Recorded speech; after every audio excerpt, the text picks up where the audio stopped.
It's easy to think about this unit as being a little boring, but it's not. There are millions of intelligent processes going on in our body, enabling us to experience the world, going on in the background without us even thinking about it. And taking in the information of the world is what we refer to as sensation, our ability to take information in about the world. And perception is interpreting that information and enabling us to experience conscious reality in a remarkable place. So we'll begin with sensation. And I really want to encourage everybody to watch this TED Talk by David Eagleman about can we create new senses for humans, but there's so much more to it than that. It really gives you an introduction, like I certainly can't, into the magical mystery of the senses. And it's short and says some very interesting things that I think you'll find intriguing, like that the human brain is a kind of plug and play system. This quote down here is about creating the ability to hear through our back so that we can, so people who are deaf can actually, through a different kinds of sense interpretation, hear words, the way blind people can interpret bumps on a surface and thus be able to read. So the idea of the brain as a plug and play system that would enable us to experience different kinds of sensation is kind of a cool idea. So sensation, once again, is taking in sensory experience. And we have a number of senses. Let me go over that really quick here.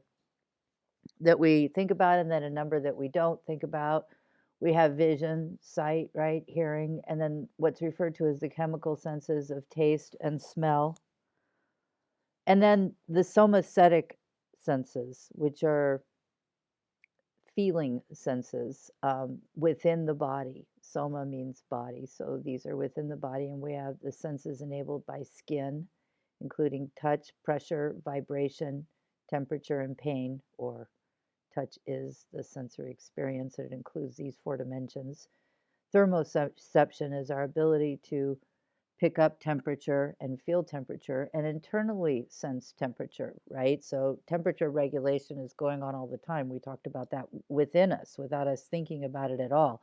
Another one of those intelligent mechanisms going on. Nociception refers to our ability to pick up through the hair raising on the back of our arm or neck with potential harm, which is very interesting, or pain.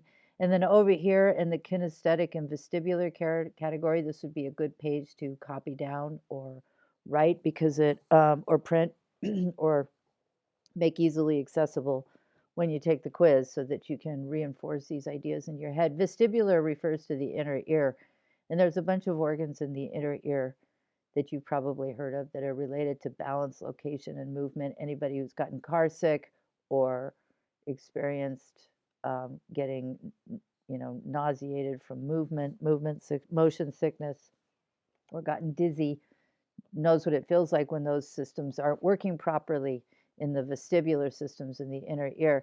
And they also help us get a sense. They work with a very deep reptilian part of the brain called the reticular formation down in the R complex, up in the upper part of the spinal cord, lower part of the brainstem, that also gives us a sense of place, where we are in space.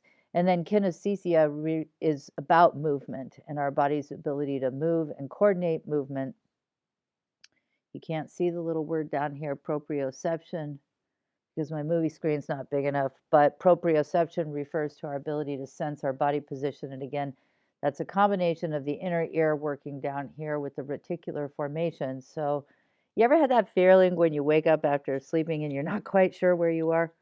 Well, that's those mechanisms kicking back into gear so that we can figure out where we are. And it's interesting that the reticular formation is one of the parts of the brain that lights up more than usual with meditators. So that's an interesting thing since it's associated with our sense of place, and maybe with that expansion feeling that sometimes we get, expanded sense of place, that our sense of place is bigger and bigger, and We're part of a great universe that people sometimes report feeling when they meditate regularly. Okay, transduction refers to the process through which outside stimuli becomes neural signals in the brain that result in sensation. So this is an electrochemical process, right? So it's simple. Well, the process isn't simple, but the term is simple, and what it stands for is relatively straightforward, is probably a better way to put it. The information coming into our eyes goes through transduction to enable us to see. Going in through our nose goes through transduction to enable us to smell, and so on. And it does that through sensory receptors, and the sensory receptors in each of these areas work a little bit different. Okay. Cool picture of cats. It was recently Halloween. That makes me think of Halloween. Those cats with their glowing eyes. And of course, different creatures have different sensory experiences. You know this than we do. And it's interesting. One of the things that we become aware of in doing this unit is that we are a matrix that has a particular way of experiencing the world, and other creatures experience the world differently. This is one of the things that Eagleman really helps point out in the first video clip. Totally worth watching. Hope you did. Anyway, in terms of the light spectrum, you're aware of these different kinds of rays and wavelengths that we can measure, like ultraviolet rays, X-rays, infrared waves, microwaves, radio waves, but we can't see them. We have figured out ways of measuring them. And of course, earlier we weren't. This is the visible light spectrum that we can see. And perceptually, we see very little of what's out there in the world. We have to pluck and pull. It's actually a limitation process to have a brain in some respects. It has to weed out and enable us to focus in on certain things. Otherwise, we would be in a sea of chaos, right? So this is just to illustrate that, the idea that this is how the dog's view of the color spectrum, and because of the different kinds of cones they have in their eye than we do. And then the human cones enable us to see this much of the color spectrum. So we have the dog's view of the world and the human view of the world. And as you can see here in terms of sight, but of course in terms of the nose, it's a totally different story. There are some creatures that can see outside of this visible light spectrum, though, right? They can pick up on different kinds of senses, like snakes, all right, and elephants that can sense approaching storms. So this is a neat video on how other animals sense the world, just a different eye-opening perspective on how animal senses work different than our senses do. We're going to hone in now on the sense of sight and just learn a few things about each of these senses, right? Just expand a little bit. We're not going to go overboard, I don't think, even though it seems like there's a lot of slides. A lot of them have just a little bit of information on them like this, so don't be intimidated. I think we can get through it all in less than an hour, so let's dive in, and then I'll let you know which pages from the PowerPoint I think you want to kind of be able to get to or copy so you remember things. Okay, the eye, our ability to have vision is made possible by the eye as well as the occipital lobe of the brain, which is the back part. Like if you break the brain into 4 sections, the prefrontal lobes you're already aware of, those are in the front. And then we have the occipital lobe in the brain, and there's in the back. And that about a third of the brain is dedicated to vision. I mean, a huge amount. So a big part in the back of the brain here is, so every from the eye goes way back to the back of the brain to the occipital lobe. You can see that sight is a major sense for birds and hawks, and actually humans have extremely good eyesight, and so do certain birds like hawks. But we do have very good eyesight compared to other animals. Here's the human eye, which transforms light waves into the world we see, right? And this is a good picture of the eye to go back to and return to, so that you can reference it for what the different parts of the eye do. I'm not going to go over these right now. We'll do it a little bit later because we have a video to watch on this. Light comes in, and then all of these parts interact to create sight. And you're basically aware of the iris and the pupil, right? The muscles of the iris right here on the outside, that colored part of your eye, those are actually muscles that contract and come back out in order to basically to control how much light is coming in through the pupil, right? Helps change the size of the pupil. And we have a lens inside the pupil that actually changes shape so that we can and makes things come into focus. I mean, this is like a brilliant, like we have camera systems, right? We'll just figure that camera system is just operating all by itself. And then all this information gets sent via the octave nerve here in the back. It goes through all these neural structures, and it's processed that way. There's more that goes on. We have the retina, which contains photoreceptor cells that enables us to see color in black and white. And then we have the octave nerve that comes back here. So all the way back to the back of the brain, the occipital lobe. And then we have this area of the optic nerve. That's our blind spot, is where we do not have photoreceptor cells that are processing light and visual images in black and white. They're missing right here in this little spot. So information that comes in right here is blocked from going because the optic nerve is taking up that area. So again, we have this word transduction, converting the stimuli into neural activity regardless of which sense we're talking about. Here we're talking about vision. So we'll see, here's the parts of the eye in a great video clip to watch that walks you through them. Strongly recommend that you watch that. And you want to pay attention to the words iris, cornea, lens, optic nerve, which takes it back to the occipital lobe of the brain in the back of the brain, the retina, which is light sensitive inner part of the eye, okay, as you listen to the video. Those are the main terms to watch. And then these parts about the white of the eye and so on, we're not so concerned about. We're just focusing in on a few key elements. The visible light spectrum talks about, so you could pause the video here or go back and focus in again. Either way is good. So the visible light spectrum refers to the part of the light that we can see. And it's only a small part, obviously, of the electromagnetic spectrum. And our eyes, interestingly, just a few tidbits of information, because we're not going to overload. We're just going to learn a little bits of key insights, because we got to go through all the senses and then through our perceptual system. So we're just going to kind of get a basic lay of the land. Consider the football field. You're learning what the players are and what they do, right? But just the basics, so you can enjoy the game a little bit more. So weirdly, our eye actually sees things upside down. This is the image that comes out of our eye to the back of the brain, and it's flipped by the occipital lobe. Now that's weird. That's just a trip. It's just a trippy thing about what our brain does. I'm not sure if we figured out why it's that way yet or not. Even, to continue, right, our brain flips back and forth the left and right visual field. So you can see here that you have here in orange picking up the left side of the world from the left eye, and then in blue, the right side of the world from the right eye. And then it flips it around and, basically processes it opposite. Or maybe this confused me.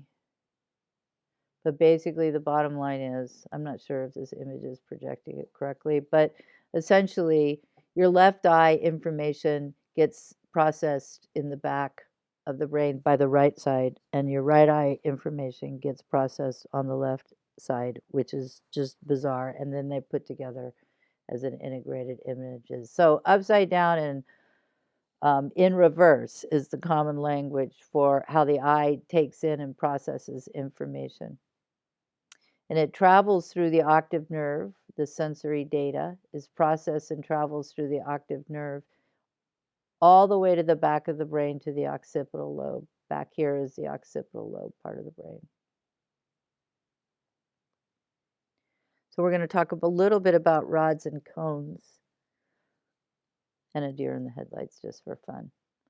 So rods enable us to see black and white. They're receptors for black and white, and cones are receptors for vision, for color. So you can see here that there's a smaller number of cones than there are rods. So it is easier for us to see black and white than color. And that's why people will have more of a vulnerability to going colorblind than black and white blind. But basically, one of the easiest ways to remember the distinction is that C on cones is for color. And this image shows you that light comes in, and then you have cone cells, right, that look very different, these green ones, from the rod cells that are processing the information. And this just gives you a little bit of information on some different kinds of color blindness. And if you think about the distribution curve again, you'll remember that these variations are, bound to occur. So we have monochrome. Mono means single. Well, so you have no cones, so you're just seeing one black and white images. Or you have red, green, so either the red or the green cones are not working. And this is a fun color test for you to play with. Individuals with color deficient vision will have difficulty identify the numbers or may see nothing but a circle of dots because the red and green cones are not working. So if you go back to the way the dog is seeing the world in terms of far fewer cones, far fewer color spectrum, sensory receptors, you'll notice that that's how, that's some of the different ways that when we have less or when we have an abundance, because I don't know if you've noticed, but people can see color differently too, so there's going to be some variations. And it's the same with touch. If you take a certain section of the body, we're all going to have slightly different number of sense receptors in a particular area. So here we have sound, and sound tends to travel through waves like light, and their vibrations of molecules of the air that surround us have similar properties to light waves. So sound and light waves are often, are commonly mentioned as both using waves as a method of delivery of sensory or picking up sensory information. And there are different things, and this from listening to music, that the wavelength affects the frequency or the pitch, whether the pitch is high or low.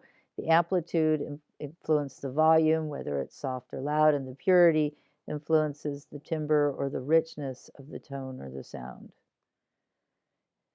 Sound waves and decibels. The higher the wave, the louder the sound. The lower the wave, the softer the sound. If they're close together in time, high frequency, the pitch will be perceived as a high pitch. Soft, high pitch. Waves that are farther apart, low frequency, will be perceived as having a lower pitch. Ooh, these are the delta waves in our brain. Slow, deep sleep. Can't wake people up.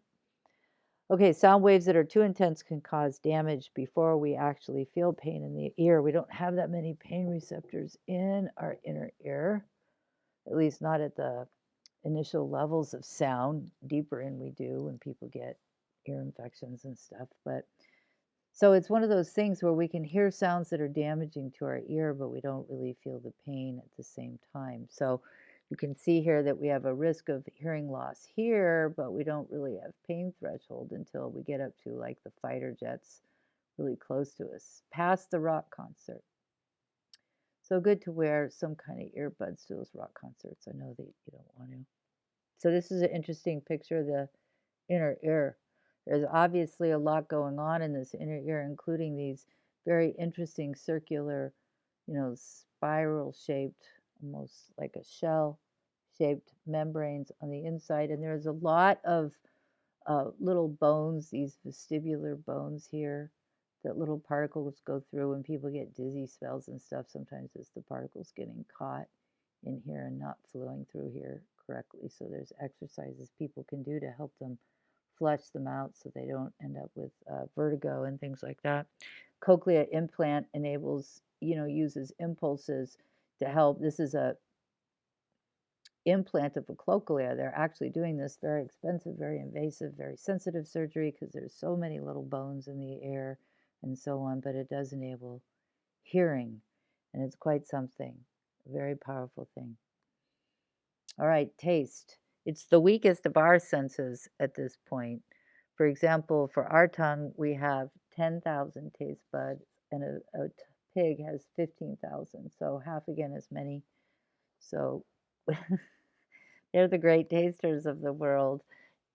Gustation is the term that we use to talk about taste, and there's 5 basic tastes: sweet, sour, salty, bitter, and umami, which is the taste that sort of like it's a savory taste that you often pick up in Asian food, for example.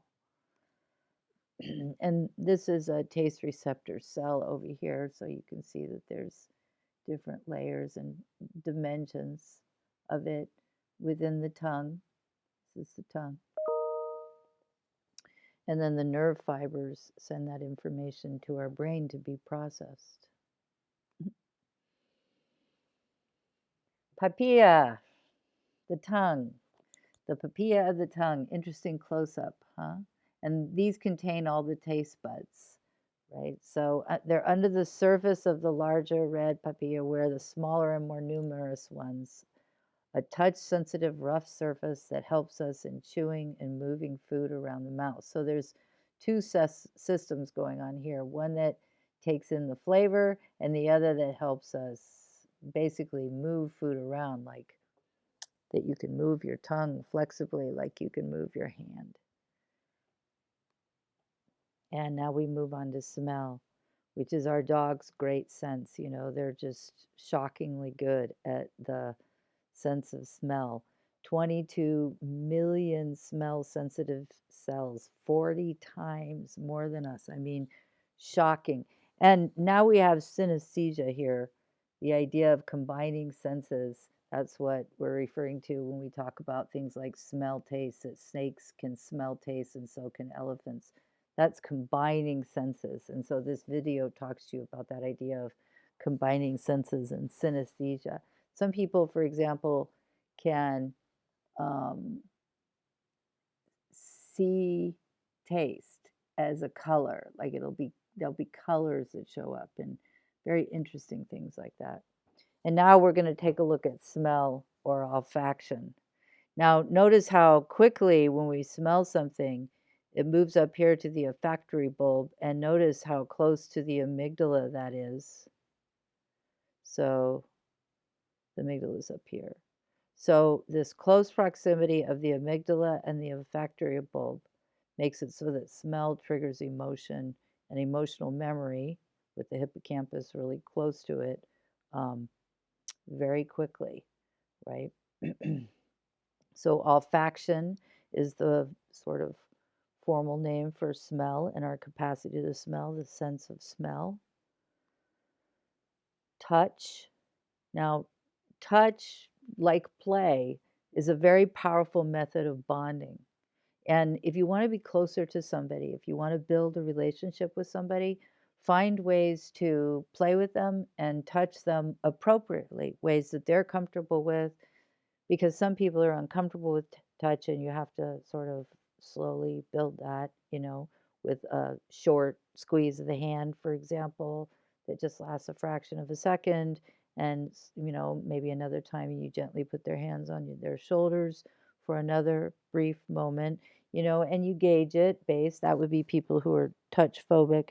But it's really good it stimulates, immune system healing and stress reduction and all kinds of positive things when we have positive touch. And it strengthens social bonds, just like play does. And, everybody likes to play differently, right? So there's lots of different play styles. We adults have a very flexible play style, doing stuff that's fun together, certain kinds of conversation or comedy, watching things. There can be, telling jokes with each other. There are many different, fist bump, when you have an achievement, um, sending each other jokes, right?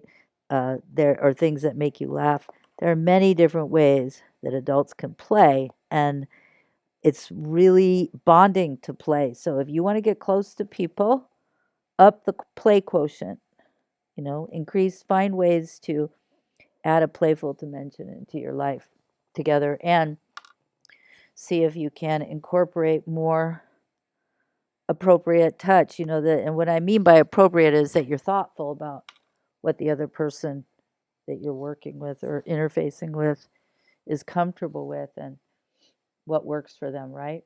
So here we've got a graphic of the skin. You've got sweat glands down here, pressure sensitive nerves over here, so we can pick up pressure, pain sensitive and touch sensitive nerves here. And notice how they look differently, kind of like Pokemon, right? Sort of.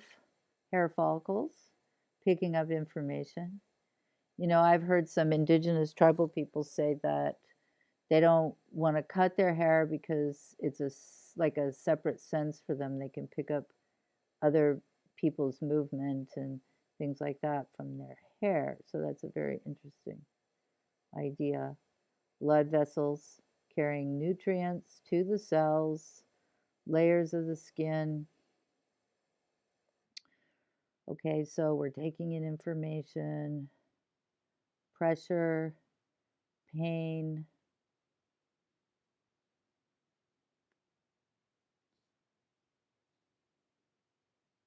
temperature. We have these 3 sets of senses that are part of the somesthetic senses. Soma means body. And so we have the senses on our skin. We have the kinesthetic senses that is about movement and our body's ability to move, stay balanced, know where it is. That happens, knowing where we are in space is a combination of the kinesthetic senses, our body, like knowing where your hand is right there. Close your eyes, you know where your hand is, right? And then the vestibular senses in our inner ear that give us balance, right? So the kinesthetic senses use proprioceptive receptors located in the muscles, tendons, and joints to tell us where we are in space. So like I said, if you close your eyes, you can tell where your hand is, you can tell where your feet is, and that's because of these proprioceptive receptors. All this stuff going on, all this genius stuff going on, and we're reading a PowerPoint. Vestibular senses in our inner ear give us information about where we are in this larger space of the world. So you can see that this person is using their vestibular senses and their kinesthetic senses very well to be able to do this tightrope violin playing act. Motion sickness and is a disruption in basically the vestibular senses, which is inside the inner ear. And it can happen not just from being on a boat or in a car. It can also happen because particles in the ear get caught in here, right? It's one of the reasons why they say don't use Q-tips, because it'll disrupt and send particles into the inner ear floating around, and they can get stuck or dislodge and cause vertigo. There are exercises, if you know somebody who gets vertigo, online to help move these particles through so that they can, and they're very, very effective at, so do that first. If you ever know anybody, go check out the exercise videos that show you how to manage vertigo. And try that first. So somesthetic senses include pain. And pain is, our ability to sense pain runs throughout all of our body too. Just like the kinesthetic senses, like if you close your, remember the whole,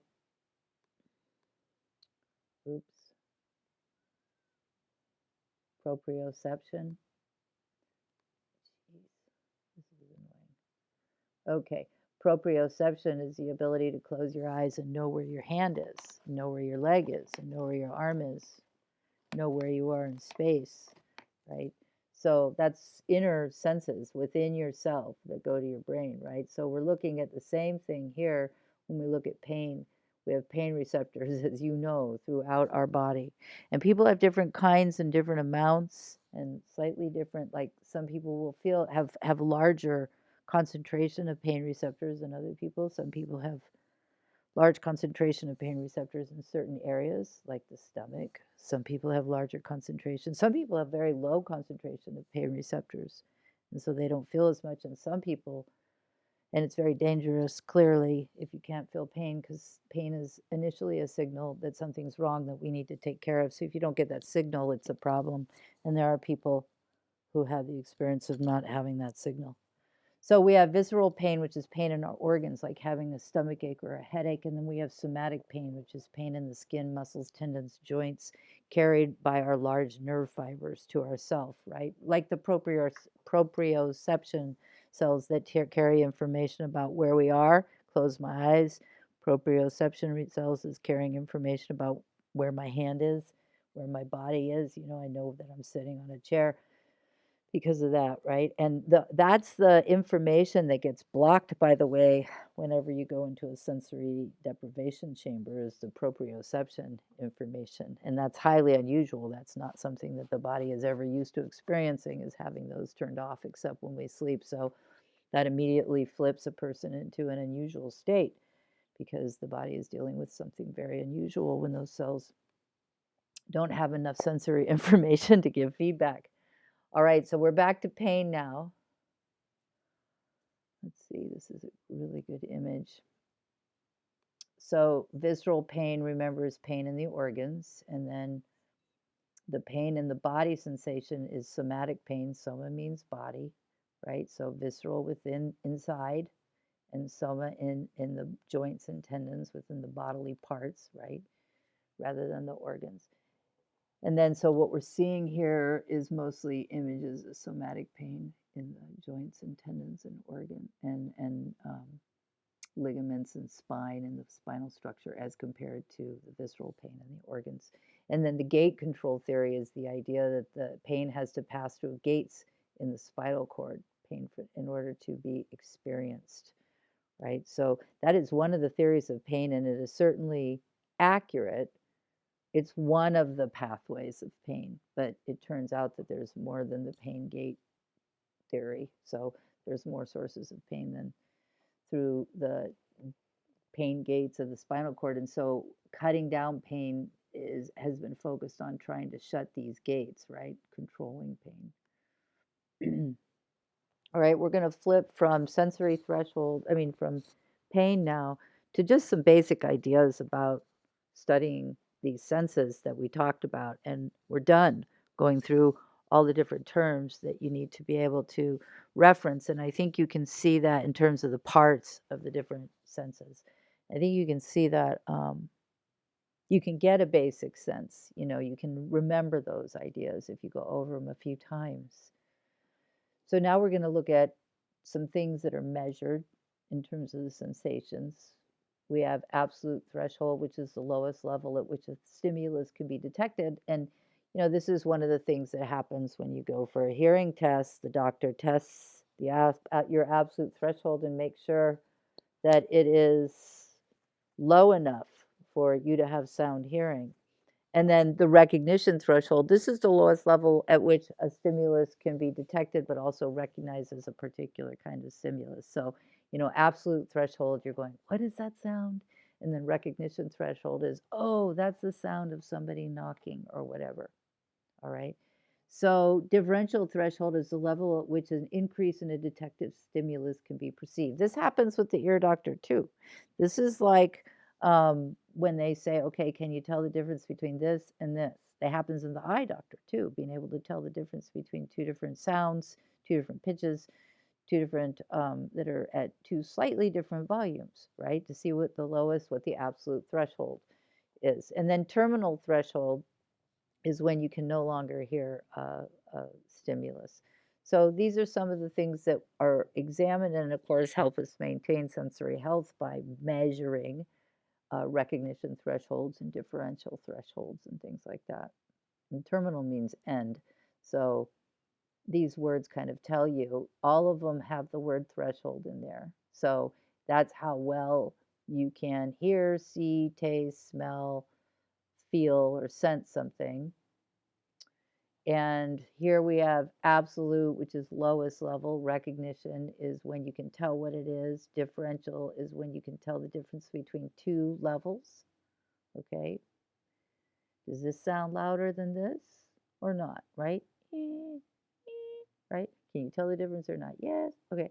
And then terminal is when you can't hear it anymore. What's that level, right? Or you can't see it anymore, and as our eyes get more tired as we get older, they tend to not be able to see it as well. So the terminal threshold changes as we age, right? So you can see how, and terminal, of course, means end. So now you can probably recognize what each of those are. Absolute is the lowest, the first level that you can hear it. Then this one's obviously recognized. This one's being able to tell the difference. This means end. Can't hear it anymore or see it anymore or whatever.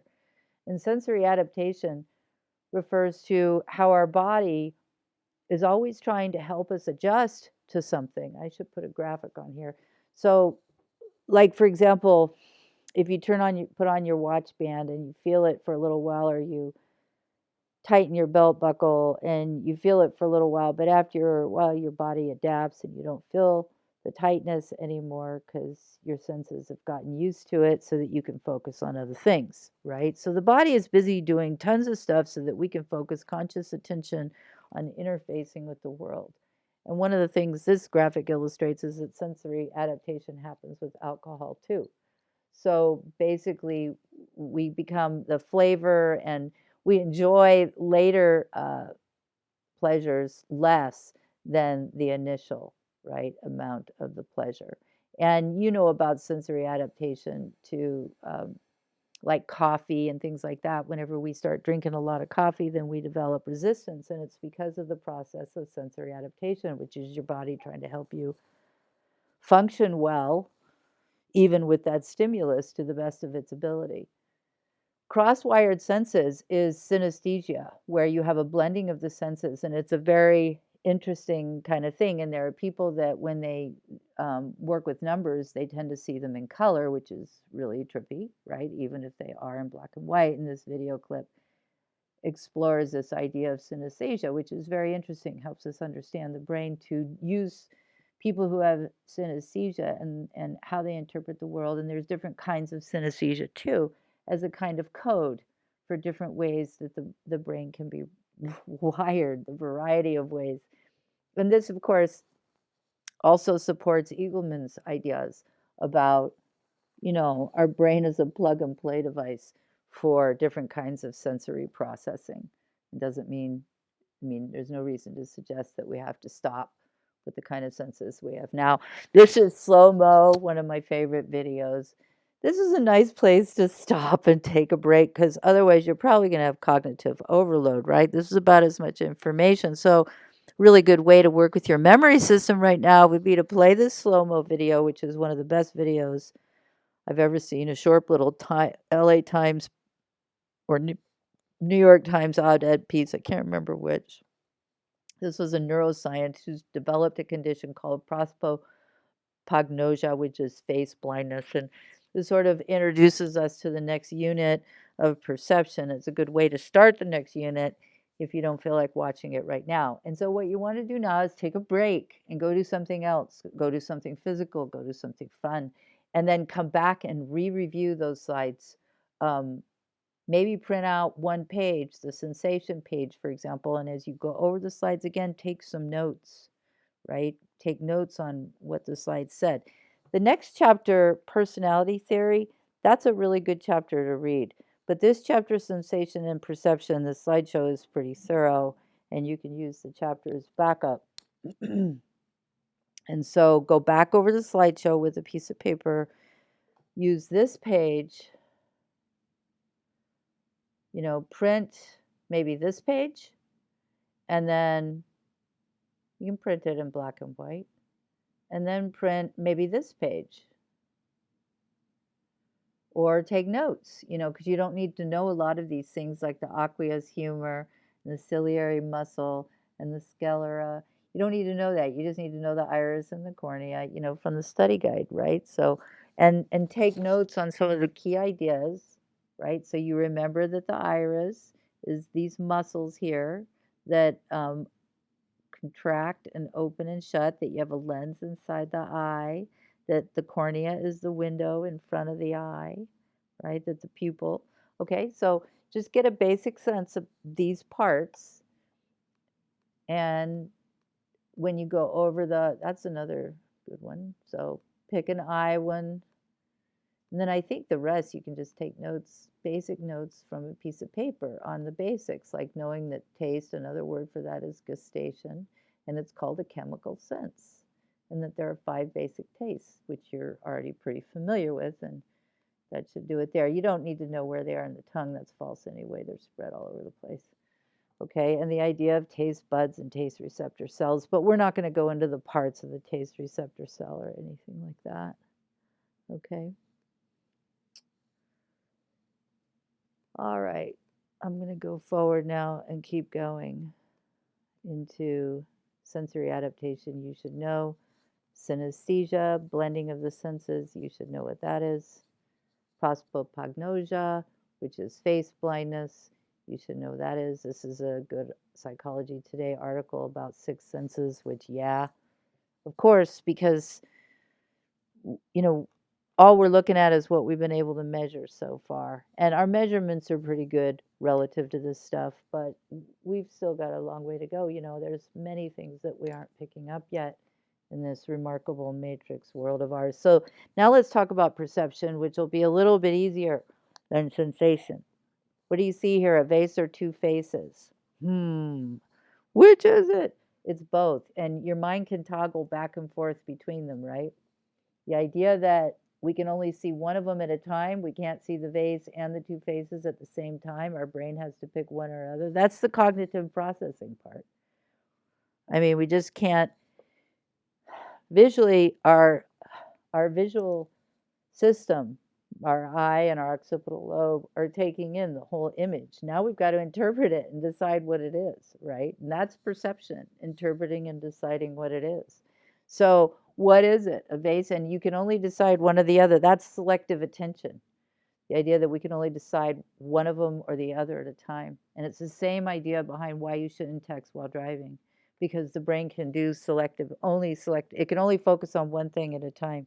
Now, you're going to say, oh, I can multitask because I can wash the dishes and think about, my girlfriend and, and stuff like that. Well, yeah, you can. You can do some physical operations and some cognitive operations at the same time.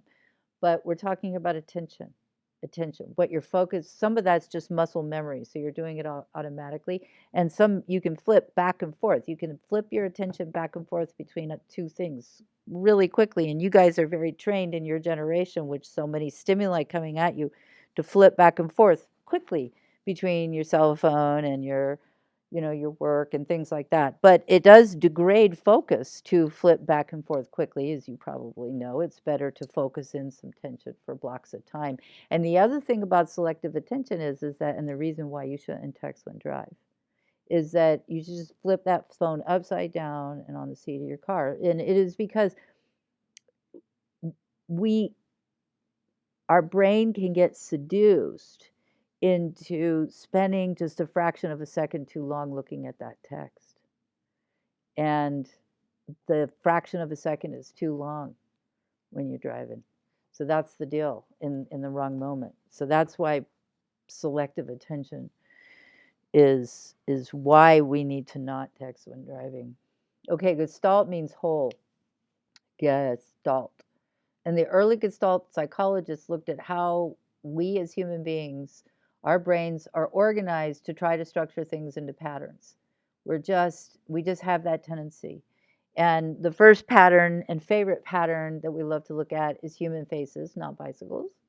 But you'll see your mind wants to put these random pieces into some kind of organized structure. So from chaos to organization is the essential kind of tendency of the mind, and that's called Gestalt. Gestalt is the emphasis on looking at the whole, on seeing the whole thing that's there. Okay, so Gestalt refers to whole, and Gestalt psychologists started by studying perception and our need and tendency to look for patterns and how our visual systems and perceptual systems are organized by default to look for patterns. So they have a bias, okay? And so they're trying to put pieces into a coherent whole. And one of the things that Gestalt psychologists will later then say is psychologically, sometimes we see patterns where there aren't patterns, right? So that's a phenomena of our tendency to look for patterns. So some of the ways that Gestalt started focusing was very kind of literal, looking at how vision works to enable us to make sense of the stimulation coming in about all this information that we're seeing about the world. And so the first thing, these ideas, these Gestalt ideas, started with how we visually process information. So one of the things, one of the foundations is the idea of figure ground, that something has to be in the forefront and something else in the background.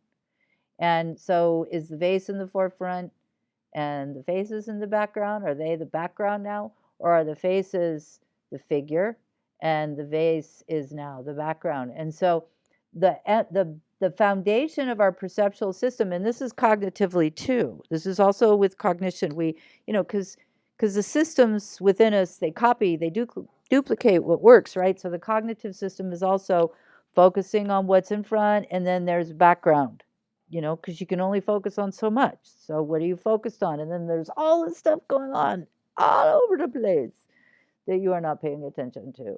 And that's background. So we have figure ground, the idea of figure ground, that there's stuff in our attention and then there's stuff in the background. And that's both visually as well as cognitively, right? So here is, a fantastic image that illustrates the Gestalt principle of looking for structure, looking for how can we find a whole and complete picture? How can we take this chaos? Is there any order out of this chaos? And our brain is just programmed and wired to do that, right? So here we're seeing, of course, by now you've already picked out the dog, because we have used this principle called grouping. That's what Gestalt psychologists named it, grouping. Noticing things that belong together, that group together, and watching them form an image that makes sense to us in our mind, turning chaos into a structure, okay? So here we have size constancy, and again, now we're going back into the idea of how our visual system uses perception to make sense of the world, which is really intriguing. I mean, if you actually took the measurement of this picture and put it right next to this man, it would be this big. But we know that this guy is the same size as this guy. And that's because of a principle called size constancy. Even though he looks much small, I mean, he's literally smaller to our visual field, size constancy is a perceptual mechanism in our brain that automatically operates behind the scenes so that we see this guy as being the same size as this guy without even having to cognitively process it. Ta-da. And shape constancy. Here we are.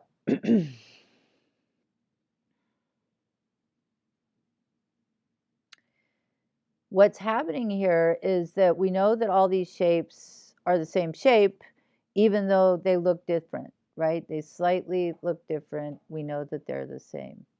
Now, you remember Piaget addressing this idea of shape constancy, and in particular, the idea of volume, right? And size constancy, that when something looks different, it's still the same, even if it looks slightly different size, right? So this is just telling us that we know that we know this is the same as this, even though it looks radically different. So that's just something, again, that our brain automatically does for us, and that the Gestalt psychologists labeled shape constancy. They notice that our brain has the ability to recognize that these are all the same thing and put them together in a single category of hat. This is the inside, this is the hat upside down, even though the shape looks very different in different settings.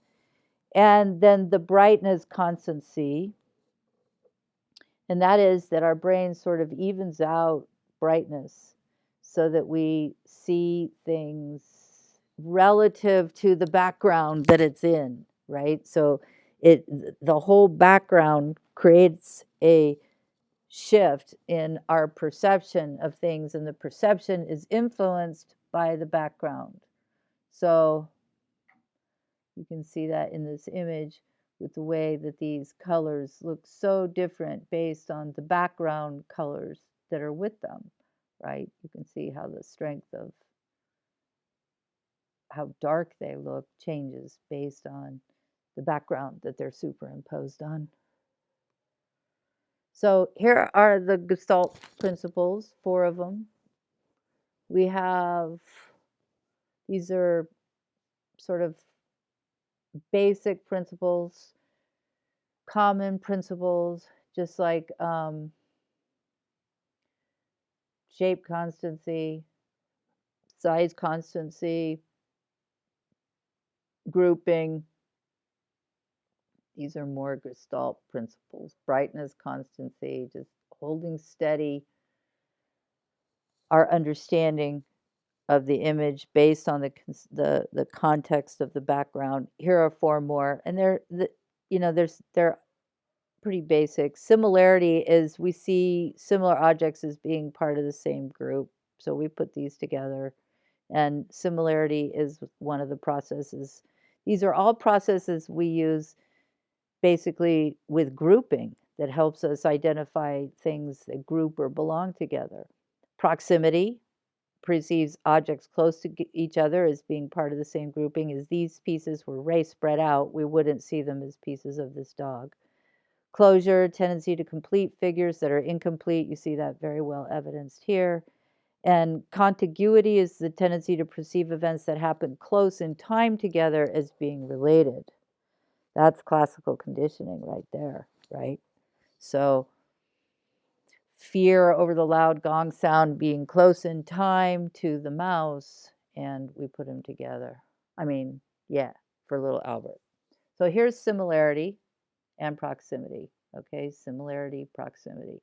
So proximity, nearness, we put these together in clumps because of that. And similarity, we put them together because the lines seem to be going this way, and these lines this way, and these lines this way. And they're all black dots by, right? If we change the proximity of certain dots in the 2 examples, we experience the dots as vertical or horizontal rows, just by changing how close together the spacing between these. So here we have similarity of color, makes you perceive these dots as forming black squares, right? They influence the development of a shape. Here's closure, you know what these are, even with the little spaces in there. Continuity, we're much more likely to see the figure on the left as being made up of 2 lines, A to B and C to D, than we are of anything like over here, which is, or these, which is really interesting, right? Because of continuity following.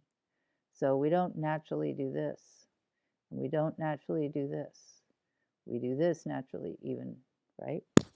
Common region. We see 2 groups, stars and circles, similarity, but the common backgrounds are what give us a common region. Flags are all about developing common regions. All right, so that's how perception, these are just some of the organizational principles of perception. And you know what? This is a lot like learning about the mechanism of the eye, going back to the occipital lobe and flipping things from being upside down and backwards to the way that we see and experience them there in the back of the brain and so on, and that cones are for color. This is the same kind of thing about perception. This is stuff going on in the background. This is automatic processes, right? After the age of, say, 4. You got all these down.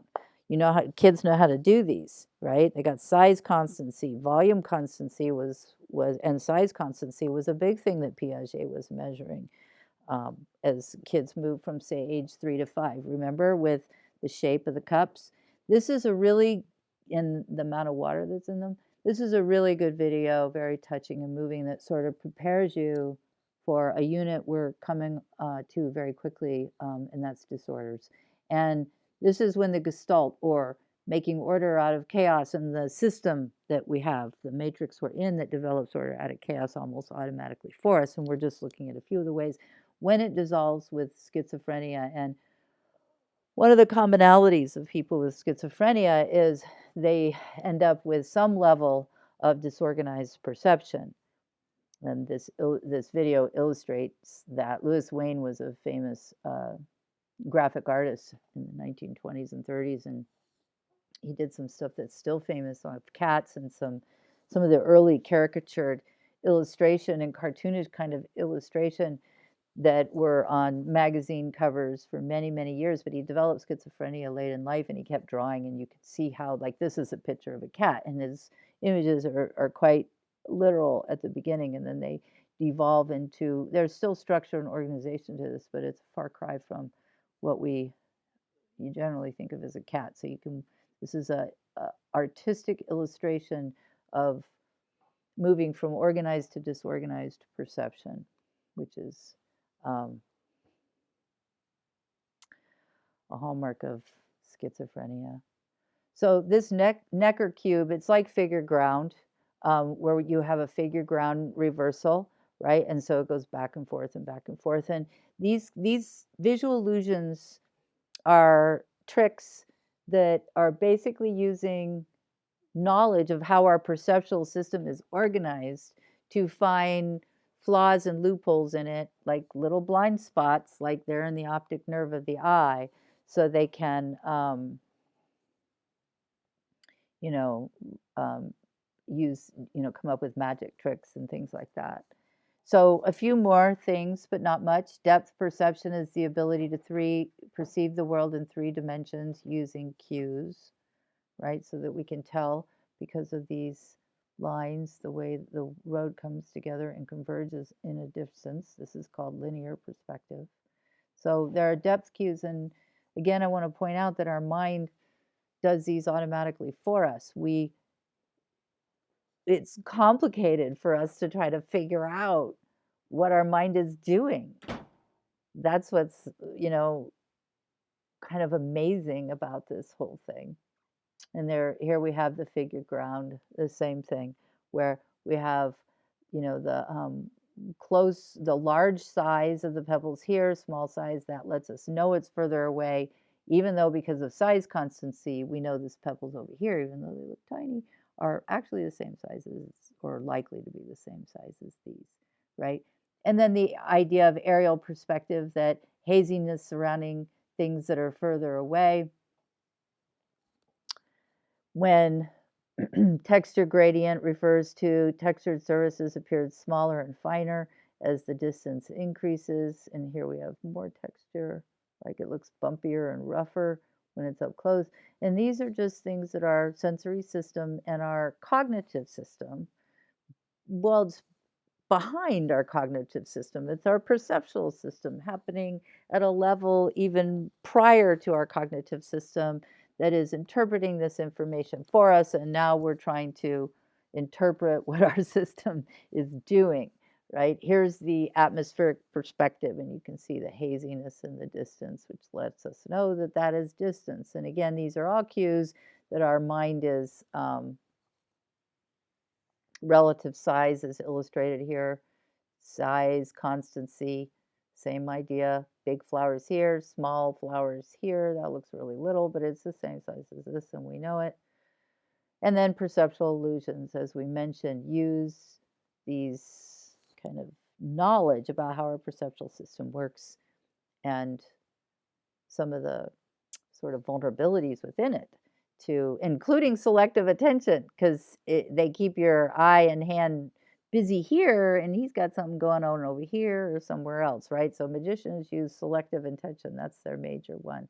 And here's just some visual illusions for you to play with. This is called the Hermann grid.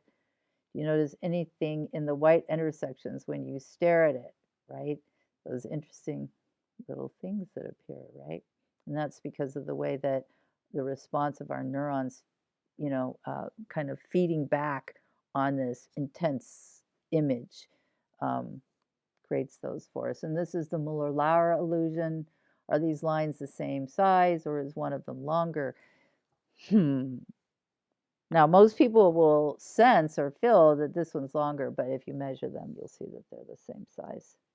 And that's, again, a principle used in size constancy, right? Because you could see this as a corner moving towards you, or a corner away from you, far corner, near corner. And then here's the Miller-Lyer illusion again, near corner, far corner. All right, and then we have illusion we already talked about, I think, which is when the moon is high in the sky, it'll be perceived to be much larger on the horizon than when it's high in the sky, because of the way that our eye compares the size of the moon to this tree, objects around it. And this is the Ames room illusion. Because people expect rooms to be square, the tendency in this illusion is to perceive the boy on the right as very large and the man on the left as small. But the room is constructed in a illusionary way so that the left corner is far away compared to the right corner. So it doesn't seem like it, but this corner is way further away than this corner. And so this man appears smaller. So what's this? And this is, again, how our perceptual system, which happens automatically behind the scenes, can get us to jump to conclusions. And if we have certain expectations, for example, if I showed you a picture of 15 snakes before you saw this, the chances that you would anticipate and expect and label this as a snake are very high. All right, and that's related to perceptual set. And now we're moving into how perception and the tendencies of our perceptual system begin to shape the tendencies of our cognitive or thinking system, right? So this is related to the idea that, and this isn't that great of an illustration. Well, it's interesting. You can see a man here, you can see a woman, right? So there's a kind of figure ground illusion there. But when you look at the faces on the man, right, if you see a whole bunch of happy faces first, and then you see this face of the man with sort of that, and you're asked to rate what kind of face he's making, you're going to tend to see it as happier because you've been primed with happy faces, and it's opposite if you've been primed with unhappy faces. But maybe now, because I pointed out the woman, you're having a hard time seeing anything but the woman. But if you saw a bunch of negative faces and then saw this neutral face of a man or this neutral face, then you're more likely to report it as a negative face, right? And that's because of the cognitive perceptual sets that happen based on expectations, and expectations are based on prior learning or prior experiences that set the stage for our expectations or perceptual sets, which set the stage for confirmation bias, which is kind of illusion, right? Now here is a really good illustration, especially as we move into personality theory and we start to realize that we're all so vastly different in terms of our personality structures, because we're complex. And so there's lots of variables that can interact. And with lots of variables, we can have lots of interpretations of things. And here we got figure ground again. Are you seeing 3 or 4? This is a really brilliant illusion here, right? So half full, half empty is a classic example of the different perceptual views that we'll be looking at more in personality theory. And here you can see, some of the variables, just some of them that influence the lens through which the rest of the world comes in and comes out from us, right? So what is reality is such an interesting question. There's a great old phrase by Anais Nin: we don't see things as they are, we see them as we are. And there's a great old story of the 5 blind men and the elephant. And one man met an elephant, and what he learned about the elephant was his tail. And he said, well, elephants are long and thin and have a little bushy hair at the end. And another man who met the elephant and only saw his center said, no, they're huge and round, massive creatures. And another one who only experienced the ear said, no, elephants are thin and they have slender ears. Slender, and they're as thin as almost like a piece of paper or a book. And another one says, no, they're long like a snake. And another one says, no, they have little nails at the bottom like your foot. What we experience influences our perception is the point of the story of the blind men and the elephant. And we all have different kinds of experiences. And because we're complicated, we've got things that are the same, but also things that are different. Every one of these brains is wired with neural connections like the trees you see outside, and they're all as different and varied as the trees you see outside. But we can do an awful lot with these hands and that variable wiring. And so now we'll be going on to personality theory to study variations in personality, and I look forward to seeing you all there. In the meantime, enjoy the remarkable matrix that we live in, sensation, and our ability to interpret it, perception. And please remember to watch these video clips because they're truly magnificent. They'll shift the way you think about the world. This one by Eagleman, they're short. This one, we're a matrix within a matrix, which is just a remarkable video. And I'll see you inside personality. Thanks, everybody.